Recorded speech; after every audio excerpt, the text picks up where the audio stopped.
ಇರ್ತಾವೆ, ಟ್ಯಾಬ್ಲೆಟ್ ಇರ್ತಾವೆ, ಮೆಡಿಸಿನ್ಸ್ ಇರ್ತಾವೆ, ಇಂಜೆಕ್ಷನ್ಸ್ ಇರ್ತಾವೆ. ಅದೇನದ ಅಂತಾರೆ ಆನ್ಲೈನ್ದಾಗ ಬೈ ಮಾಡ್ತೀರಿ ನೀವು, ಒಂದಿನ ಬೈ ಮಾಡಿರಿ 2 ದಿನಕ್ಕೆ 3 ದಿನಕ್ಕೆ ನಿಮ್ಗೆ ಬಂದು ತಲುಪ್ತದೆ.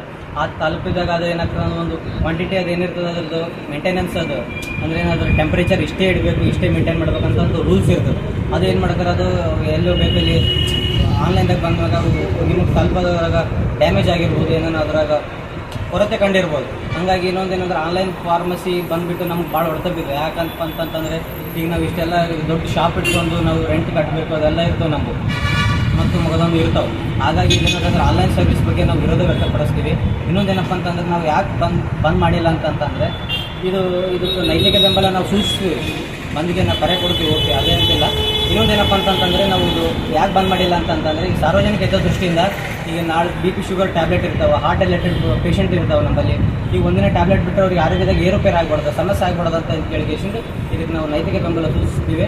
ಇದು ಬಂದ್ ಕರೆಗೆ ನಾವು ಏನಂತಾರೋ ನಮ್ಮ ಸಂಘದ ಅಧ್ಯಕ್ಷರಾಗಲಿ ಯಾರೇ ಆಗಲಿ ಅವ್ರಿಗೆ ನಾವು ಬೆಂಬಲ ಸೂಚಿಸ್ತೀವಿ. ಇದು ನಾವು ಬಂದ್ ಅಂತರೂ